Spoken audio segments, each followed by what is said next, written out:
Hello students, good morning to everyone. My name is Bilan Dolaria. In previous video, we learned up to the Carl Pearson's method, right? In first video of this chapter, we have seen the positive skewness and negative skewness. After that, we see the Carl Pearson's method. So in this video, we will see the second method to find the skewness. It is Bowley's method. Okay, this is called Bowley's method. In Carl Pearson method, In Carl Pearson method, we can find the skewness. We can find the skewness by using mean, mode, and median. Okay, we can find the skewness by using the mean, median, and mode. First of all, we need to find the skewness by mean and mode. But if mode is not defined, at that time we can use the median, and by using the mean or mode, otherwise mean and median, we can find the skewness. And if we divide the skewness with standard deviation, we get the coefficient of skewness, right? But if we want to find the skewness by using the quartiles, then we can use the Bowley's method. Okay, Bowley's method is based on the quartiles. That means by using the quartiles, we can find the skewness. Okay, we have some reason why we can use the Bowley's method. Means कौन सी situation में और क्यों इस method का use किया जाए, उनके बारे में भी हम डिस्कस करेंगे. ओके, सबसे पहले तो ये देखते कि बाउलीस मेथड्स में होता क्या है, किस किस का यूज किया जाता है. ओके, और किस लॉ पे डिपेंड करता है. सो प्रोफेसर एल बाउली has given a measure of skewness based on quartiles. इनका जो फॉर्मूला है स्क्यूनेस फाइंड करने का, उसमें क्वार्टाइल्स का ही यूज किया जा रहा है. ओके, मीन और मॉड का यूज नहीं है. This measure is based on the position of quartiles. अब पोजीशन कैसे होती है, सबसे पहले Q1 आता है, then median that means Q2, okay, और आता है Q3. मतलब Q3 का आंसर ऑलवेज ज्यादा होता है, मीडियन और Q2 का आंसर उससे कम होता है, और Q1 का आंसर उससे भी कम. It considers the main assumption that both quartile Q1 and Q3 are not equidistant from the median in a skew frequency distribution. Okay, in first video we learn about the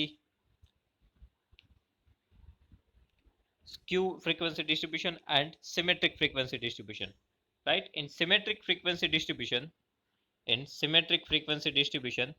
mean, median, and mode lies on the same point, right?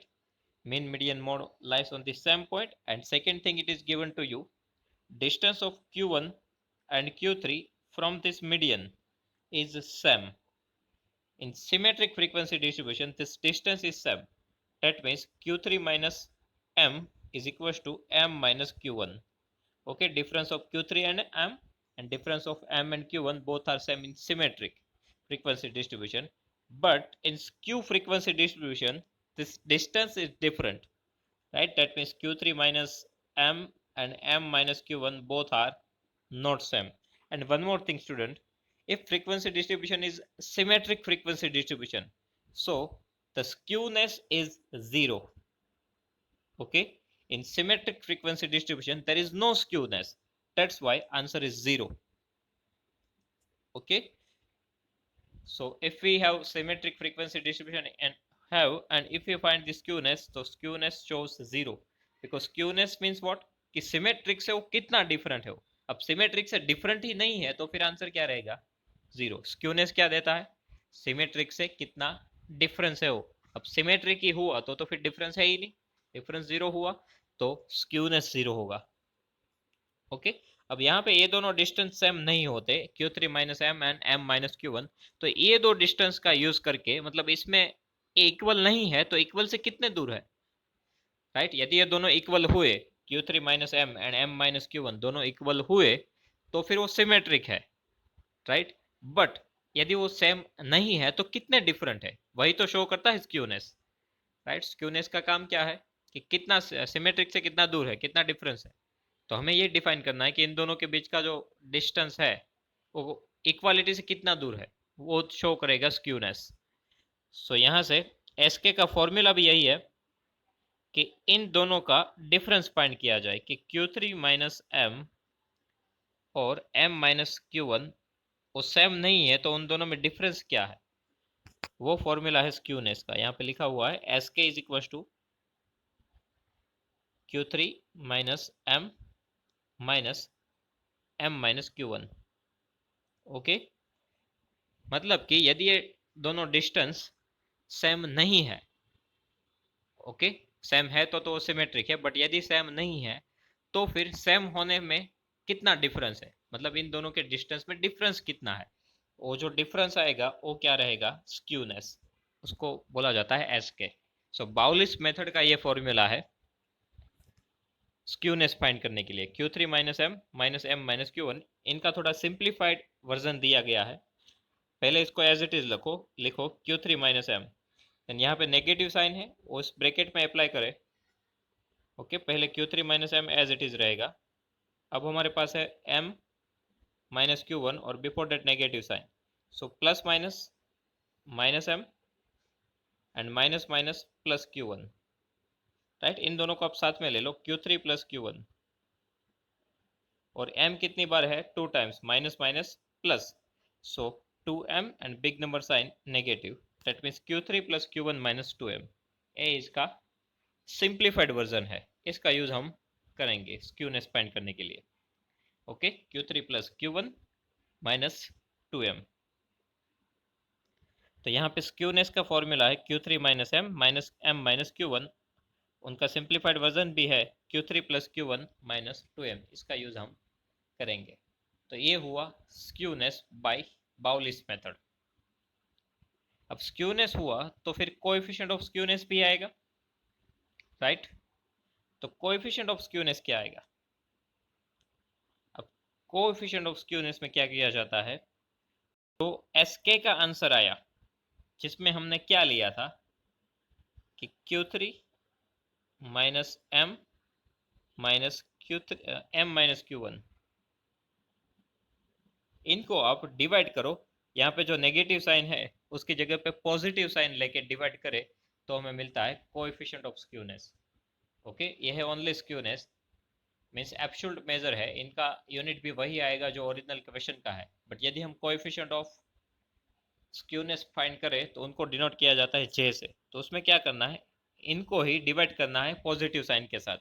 मतलब ये तो है ही कि Q3 minus M minus Q1, but इनको divide करो positive sign के साथ। सो Q3 माइनस एम, यहाँ पे नेगेटिव की जगह पे positive sign, m minus Q1।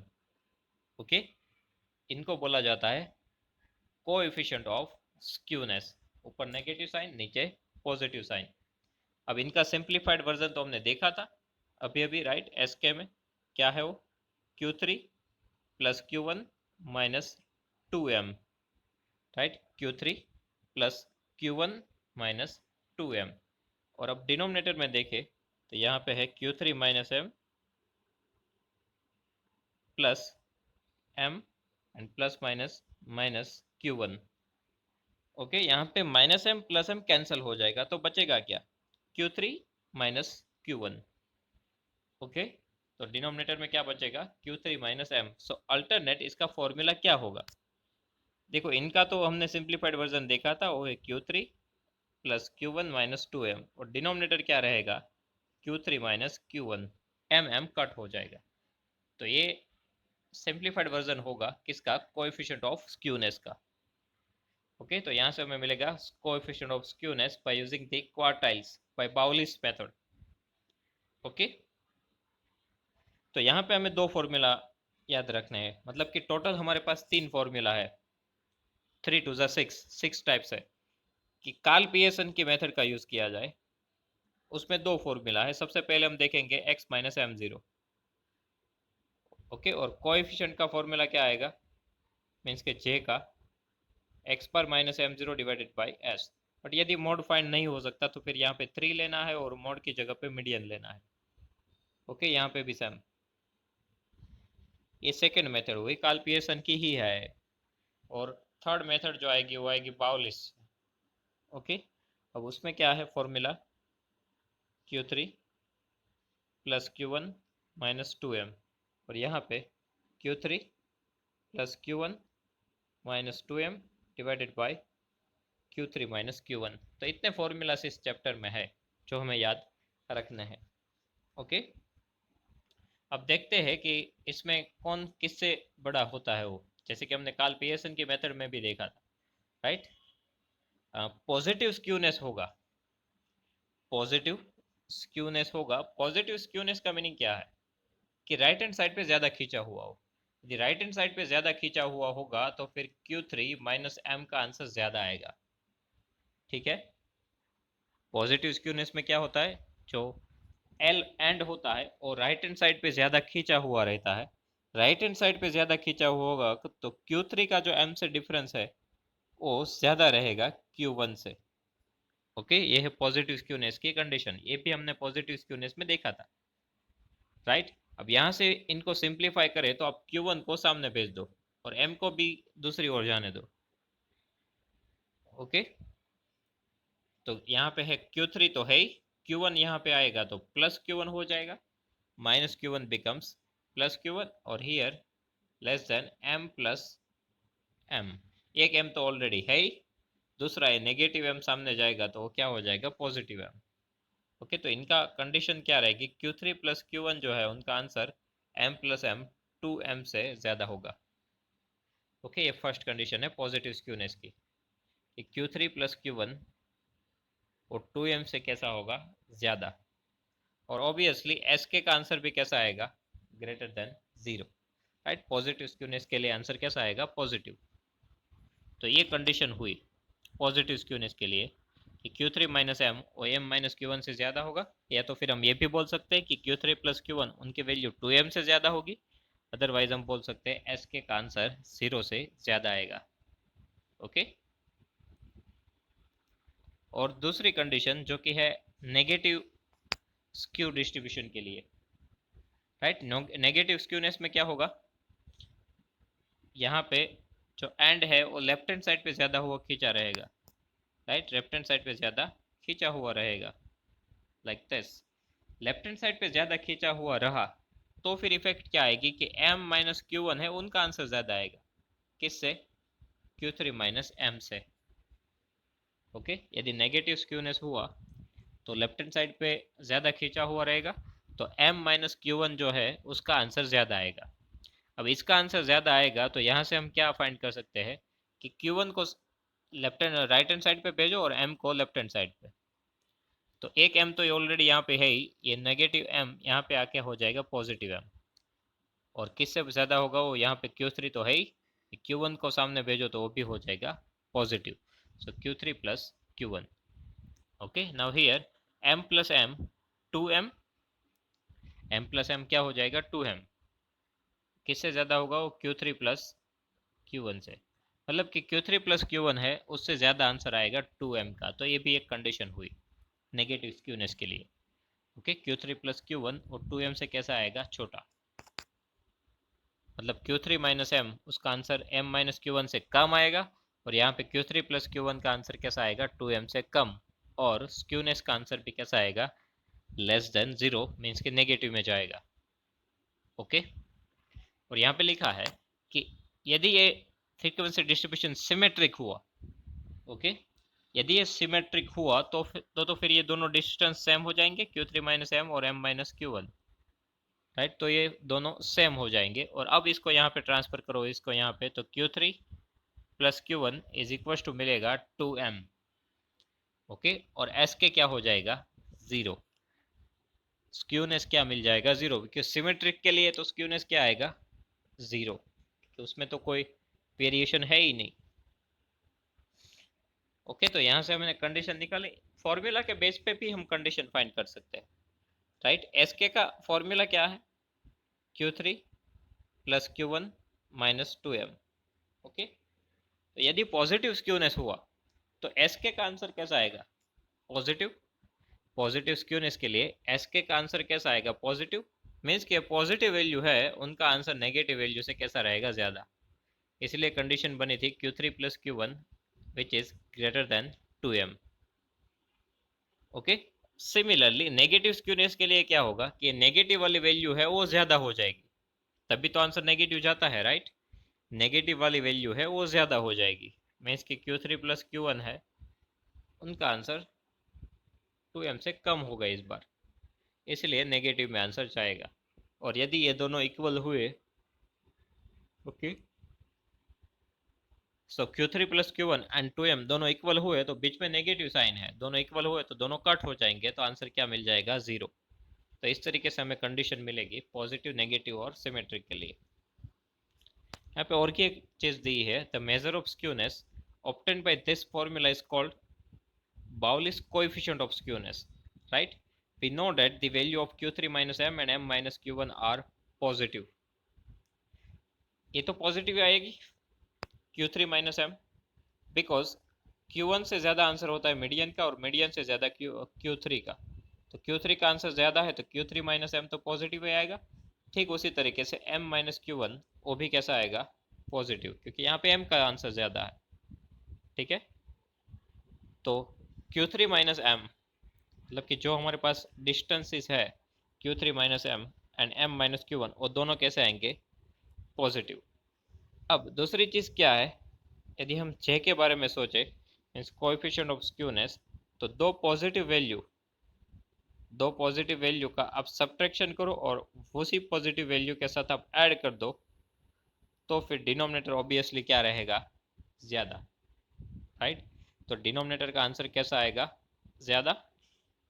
मतलब हो क्या रहा है, न्यूमरेटर में सब्ट्रैक्शन है दोनों का और डिनोमिनेटर में दोनों का एडिशन है, तो ऑब्वियसली एडिशन का आंसर ही ज़्यादा आएगा, ठीक है। ऊपर दोनों जो डिस्टेंसेस है उनका सब्ट्रैक्शन है और नीचे जो है फॉर्मूला उसमें एडिशन है, तो है तो ये सभी पॉजिटिव नंबर ही, राइट। तो पॉजिटिव नंबर्स ही है, तो पॉजिटिव नंबर्स में तो क्या होता है कि सब्ट्रैक्शन करो उससे ज़्यादा आंसर किसका आएगा, एडिशन का, राइट। तो एडिशन का आंसर ज़्यादा आएगा ना, तो डिनोमिनेटर बड़ा हुआ तो आंसर 1 से कम ही आएगा, राइट। डिनोमिनेटर का आंसर ज़्यादा आएगा तो फिर आंसर जो है वो 1 से कैसा आएगा, कम आएगा, राइट। यहाँ पे हुआ क्या, डिनोमिनेटर जो है वो न्यूमरेटर से ज़्यादा हो गया, डिनोमिनेटर ज़्यादा हो गया तो आंसर 1 से कम आएगा। और दूसरा कि ये पॉजिटिव नंबर्स है तो इसका आंसर जो आएगा वो भी कैसा आएगा, पॉजिटिव में, राइट। अब यहाँ पे जो j है उसका आंसर कहाँ से लेके कहाँ तक आएगा, अब ये तो फिक्स है कि 1 से तो कम आएगा, राइट, 1 से तो कम आएगा, तो फिर इसका आंसर कौन सी रेंज में रहेगा, तो कि -1 to 1, ऑब्वियसली -1 भी हो सकता है और 1 भी हो सकता है। तो j का आंसर हमें कहाँ से लेके कहाँ तक मिलेगा, j से लेके सॉरी -1 से लेके +1 तक मिलेगा, ओके ओके। तो यहाँ पे एक चीज़ ये भी मिलेगी कि j का आंसर वो कहाँ से लेके कहाँ तक रहेगा, -1 to 1। नेगेटिव स्क्यूनेस होगा तो 0 to -1 की रेंज में आएगा, पॉजिटिव होगा तो 0 to +1 की रेंज में आएगा, ओके। और ये रेंज क्यों आई, अगेन आपको एक बार बता देता हूँ, क्योंकि यहाँ पे डिनोमिनेटर में पॉजिटिव साइन है, न्यूमरेटर में नेगेटिव, ओके। तो पॉजिटिव है मतलब एडिशन होगा तो उसका आंसर तो ज़्यादा ही होगा, तो डिनोमिनेटर का आंसर ज़्यादा होगा न्यूमरेटर से, तो फिर आंसर है वो कहाँ से लेके कहाँ तक रहेगा, 0 to 1 के बीच में रहता है, बट यहाँ पे नेगेटिव नंबर्स भी है, राइट। तो 0 to -1 तक जाएगा, मतलब अल्टरनेटली -1 to 1 तक जाएगा, ओके। तो जे का आंसर मिलेगा हमें -1 से लेके 1 तक, okay. thus the range of Bowley's coefficient of skewness is -1 to 1, MCQ में पूछा जा सकता है। आफ्टर दैट अब ये है कि कार्ल पियर्सन की जगह पे हम ये बाउलिस मेथड का यूज क्यों करें, वो रीजन यहाँ पे लिखे हैं, ओके। कार्ल पियर्सन की मेथड तो हमने सीखी है, तो उनका यूज हम क्यों नहीं कर रहे, इनकी ज़रूरत क्यों पड़ेगी और कौन सी सिचुएशन में हम इसका यूज कर सकते हैं। तो first things it is for open ended frequency distribution open ended हुआ, ओपन एंडेड मीन्स कैसा कि फर्स्ट क्लास है उसमें शायद ऐसा लिखा कि लेस देन 10, फिर लिखा 10 to 20, फिर 20 to 30 और वैसे ही लास्ट में लिखा हो more than 70, इसको बोला जाता है ओपन एंडेड।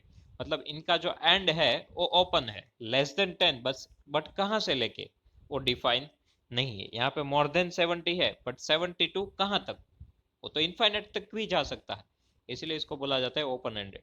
जब ओपन एंडेड फ्रीक्वेंसी डिस्ट्रीब्यूशन हो, जब ओपन एंडेड फ्रीक्वेंसी डिस्ट्रीब्यूशन हो तब उसमें हम मीन फाइंड नहीं कर सकते और ना ही स्टैंडर्ड डेविएशन फाइंड हो सकता है, क्योंकि मीन के लिए क्या जरूरत पड़ती है, मिड वैल्यू की।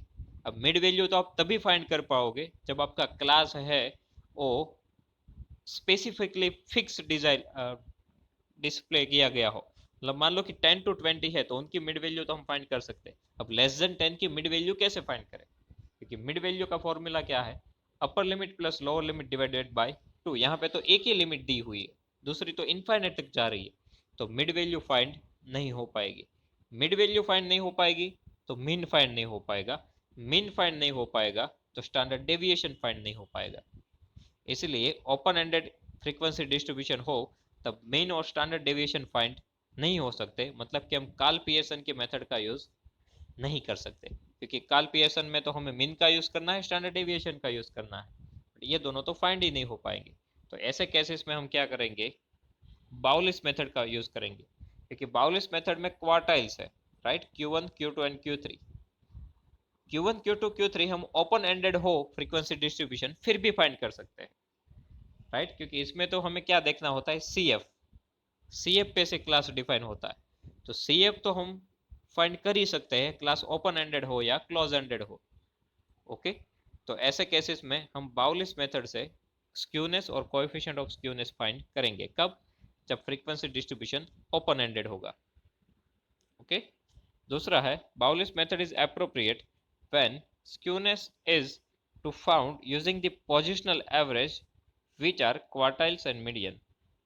जब पोजिशनल एवरेज से स्क्यूनेस फाइंड करना हो तब किसकी मेथड बेस्ट मेथड है, बाउलिस मेथड की।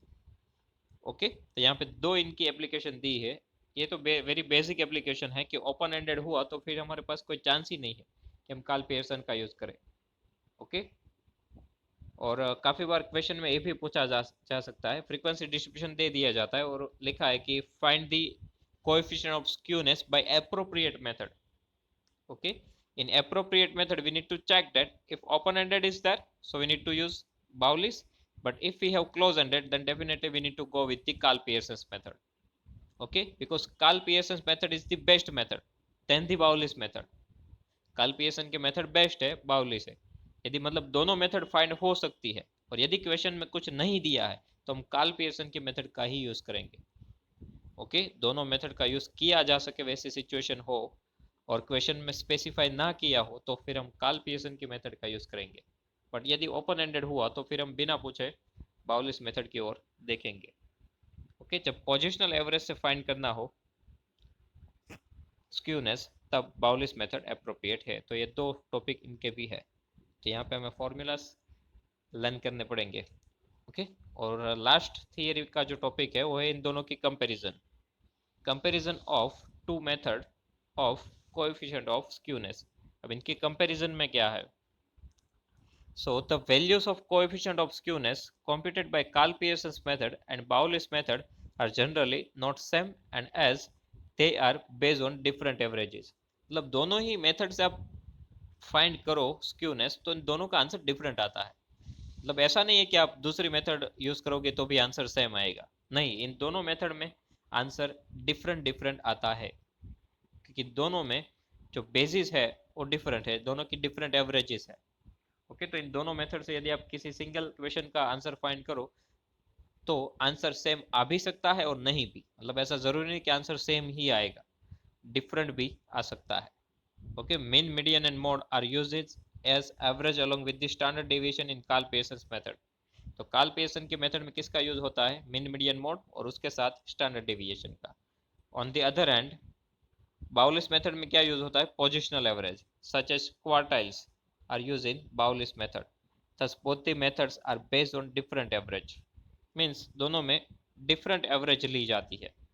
Okay, different average that means different settle tendency का यूज हो रहा है, यहाँ पे मिन मीडियन मोड के साथ स्टैंडर्ड डेविएशन, यहाँ पे यूज होगा पोजिशनल एवरेज, उसमें भी क्वार्टाइल्स का। तो ये डिफरेंस है। The calculation of coefficient of skewness by Bowles method is easier than the calculation by Carl Pearson's method. Okay, Bowley's method की जो कैलकुलेशन है वो इजी है as compare to Karl Pearson से, क्योंकि कार्ल पियर्सन में हमें मीन फाइंड करना है, मीडियन फाइंड करना है, मोड फाइंड करना होता है, समटाइम्स मीडियन या मोड दोनों में से कोई एक, राइट, और स्टैंडर्ड डेविएशन, और ये तीनों ही चीज़ें जो है वो डिफरेंट डिफरेंट है, मतलब उनके डिफरेंट डिफरेंट टेबल्स बनाने पड़ते हैं। बट बाउलिस मेथड में क्या होता है कि ये एक बार आप सी एफ फाइंड कर दो तो वहां से आप सीधा Q1 Q2 और Q3 निकाल सकते हो, राइट। सो इसमें कैलकुलेशन बहुत इजी रहती है बाउलिस मेथड में, उसमें सबके लिए डिफरेंट टेबल्स बनाने पड़ते हैं कार्ल पियर्सन वाले में, यहाँ पे Q1 Q2 Q3 ही फाइंड करने हैं, और ये तो ओनली सी एफ पे से ही फाइंड हो जाते हैं, राइट, और ज़्यादा कैलकुलेशन की ज़रूरत नहीं पड़ती, तो इसकी कैलकुलेशन ईजी है बाउलिस मेथड की। The value of coefficient of skewness obtained by Carl Pearson's method is more reliable than the Bowles method, as the coefficient by Bowles method is used based on the quartiles. अब इसमें main क्या है, यदि आप दोनों method के comparison करो तो कार्ल पियर्सन की मेथड है वो मोर रिलायबल है, बेस्ट मेथड है। बेस्ट मेथड क्यों है, क्योंकि उसमें क्या यूज हो रहा है, मीन, मोड या तो मीडियन और स्टैंडर्ड डेविएशन। अब इसमें से mean and standard deviation S, mean और स्टैंडर्ड डेविएशन एस, उसमें सभी ऑब्जर्वेशन का यूज होता है, राइट, सभी ऑब्जर्वेशन पे डिपेंड करते हैं।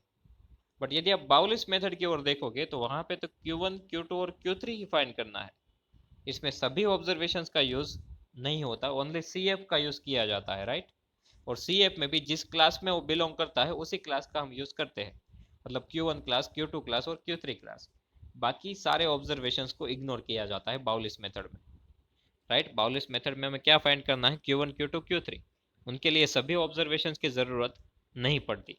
बट मीन और स्टैंडर्ड डेविएशन ये इसमें तो सभी ऑब्जर्वेशन का यूज करना ही पड़ता है, राइट। तो सभी ऑब्जर्वेशन का यूज जिस भी मेथड में हो वो मेथड बेस्ट रहती है, इसीलिए कार्ल पियर्सन की मेथड बेस्ट है, क्योंकि उसमें सभी ऑब्जर्वेशन की जरूरत पड़ती है, राइट। बाउलिस मेथड में ऐसा नहीं है, इसीलिए कार्ल पियर्सन की मेथड बेस्ट है। The value of coefficient of skewness obtained by Carl Pearson's method is more reliable. Now, after that, quartiles are found using only central 50 observations of the data. जो बीच के 50% है उनका ही use उसमें होता है, बाकी का यूज नहीं होता। अब ऐसा क्यों बोला कि बीच में से 50%, क्योंकि Q1 होता है, Q2 होता है और Q3 होता है, 0 से स्टार्ट होते हैं। Q1 होता है 25 पे, ये होता है 50% पे, और ये होता है 75। अब Q1 और Q3 को आप देखो तो ओनली कितना गैप है, 75 माइनस 25, मतलब सेंटर के 50, राइट। सो फैक्टर के सेंटर के 50% ऑब्जर्वेशंस का ही यूज किया जाता है। Mean and standard deviation are used for the coefficient of skewness by Carl Pearson's method. These measures are based on all the observation. Okay, Karl Pearson में किसका use होता है, मीन और स्टैंडर्ड डेविएशन, और ये दोनों जब फाइंड करने हो तब सभी ऑब्जर्वेशंस की जरूरत पड़ती है। That's why this observations are based on all the observations. Okay,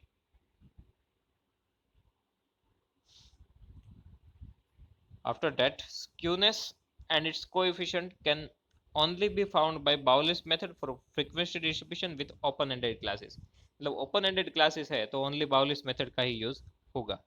Mean and standard deviation used in Carl Pearson's method cannot be found for distribution with the open ended classes, right? Mean और standard deviation open ended class में find नहीं हो सकते।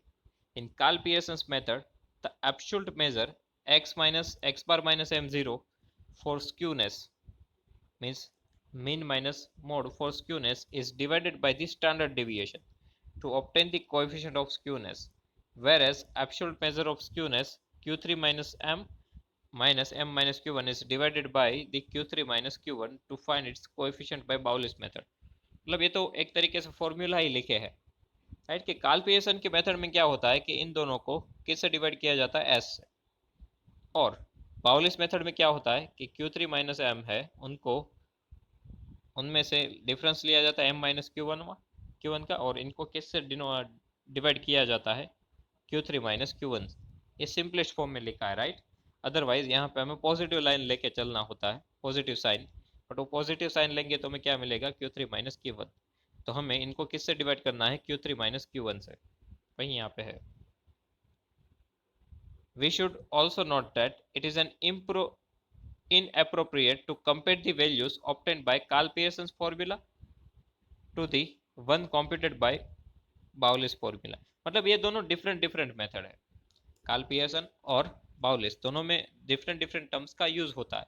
तो मतलब आप comparison के लिए ऐसा नहीं कर सकते कि एक कोएफिशिएंट आप कार्ल पियर्सन से फाइंड करो और एक बाउलिस से फाइंड करो और उनकी कंपैरिजन करो, तो ये अप्रोप्रिएट कंपैरिजन नहीं है, राइट। ये करना ठीक नहीं है। मतलब एक कोएफिशिएंट हमने कार्ल पियर्सन से फाइंड किया हो, दूसरा बाउलिस से, तो उन दोनों की कंपैरिजन हम नहीं कर सकते, वो वैलिड नहीं है।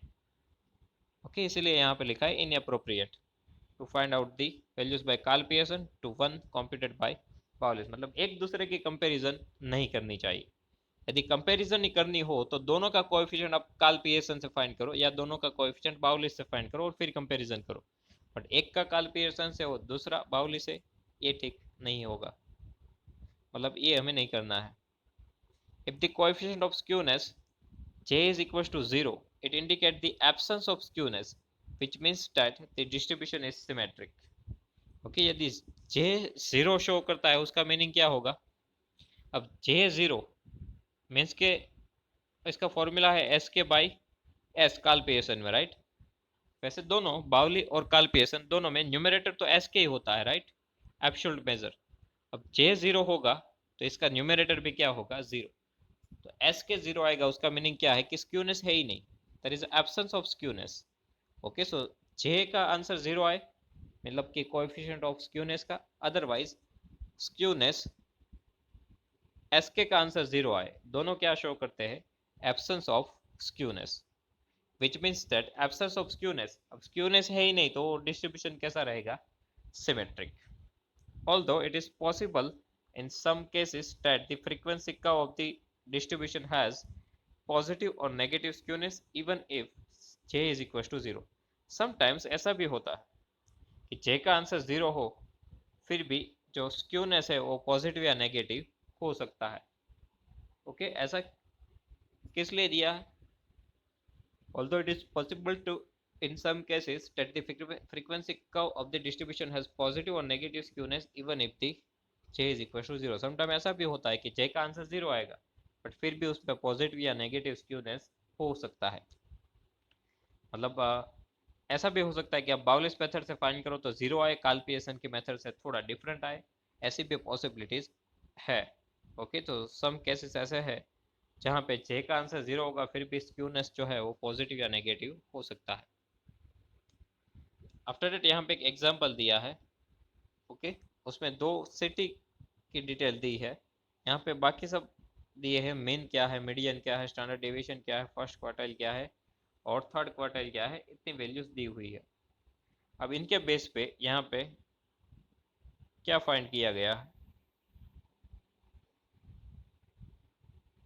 कोएफिशिएंट ऑफ स्क्यूनेस फाइंड किया गया है, बट दोनों मेथड से। ये कार्ल पियर्सन की मेथड के केस सिटी ए के लिए और ये कार्ल पियर्सन की मेथड से सिटी बी के लिए। ये बाउलिस मेथड से सिटी बी के लिए और सॉरी बाउलिस मेथड सिटी ए के लिए और बाउलिस मेथड से सिटी बी के लिए। अब इसमें कंपैरिजन करें, okay, so the coefficient of skewness of city A is positive by the Carl Pearson method, here we get the positive answer 0.8 and the negative by Bowley's method। देखो एक इसमें positive आया, इसमें नेगेटिव आया, तो ऐसे difference भी दोनों मेथड्स में आ सकते हैं, तो इसीलिए हमें डिसाइड करके अप्रोप्रिएट मेथड जो है वो यूज करनी होगी। ओके, हमें अप्रोप्रिएट मेथड यूज करनी होगी। इसके लिए अब यहाँ पे क्या हुआ, एक ही डेटा है उसके लिए एक का आंसर पॉजिटिव जा रहा है, एक का नेगेटिव जा रहा है। अब दूसरे केसेस में यहाँ पे नेगेटिव है और यहाँ पे पॉजिटिव, कार्ल पियर्सन का नेगेटिव, बाउली का positive, right. So on the other hand, it is negative in Carl Pearson's method and positive by Bowley's method. Hence, it is not an appropriate to compare the coefficient obtained by the two methods। मतलब जो alternate methods है उनके basis पे हम comparison नहीं कर सकते, वही यहाँ पे दिया। इसमें कंपैरिजन में ये प्रॉब्लम होती है, यहाँ पे पॉजिटिव तो यहाँ पे नेगेटिव, यहाँ पे नेगेटिव तो यहाँ पे पॉजिटिव। तो जब भी कंपैरिजन करनी हो तब किसी एक ही मेथड का यूज करो। ओके, जब भी कंपैरिजन करनी हो तब क्या करना होगा, किसी एक ही मेथड का यूज हमें करना होगा। डिफरेंट मेथड से हम कंपैरिजन ठीक तरीके से नहीं कर पाएंगे। भाई यहाँ पे लिखा है, hence it is not an appropriate to compare the coefficient obtained by two methods. It is advisable to compare using only one method. Okay, यहाँ पे एक एडवाइजेबल के एडवाइस भी दी है कि जब भी कंपैरिजन करना हो तब किसी एक ही मेथड का यूज करो, अलग अलग मेथड का यूज करके कंपैरिजन नहीं करनी है। ओके, सो स्टूडेंट्स, ये है हमारे फॉर्मूला इस चैप्टर के। वेल डिफाइंड मोड होगा तो स्क्यूनेस एक्स पर माइनस एम जीरो, और एब्सोल्यूट मेजर है उसमें तो फिक्स है Q three minus M minus Q one. और यहाँ पे दूसरा जो फॉर्मूला है वो है जब मोड फाइंड नहीं हो सकता, इल डिफाइंड हो, तब मीडियन से, मतलब थ्री इन ब्रैकेट एक्स पर माइनस एम, यहाँ पे फॉर्मूला हो जाएगा Q three plus Q one minus two M. अब रिलेटिव मेजर फाइंड करना हो तो इनको हमें डिवाइड करना है स्टैंडर्ड डेविएशन में, और इनको भी डिवाइड करना है स्टैंडर्ड डेविएशन से। ओके, पाउलिस मेथड में क्या होगा, इनको हम किससे डिवाइड करेंगे, यहाँ पे पॉजिटिव साइन लेंगे, और पॉजिटिव साइन लेंगे तो आंसर क्या रहेगा डिनोमिनेटर में, Q three minus Q one. Okay, so students, here our theory part is complete. If you have any doubt, so please write down in comment section. I will give you the answer. Okay, thank you.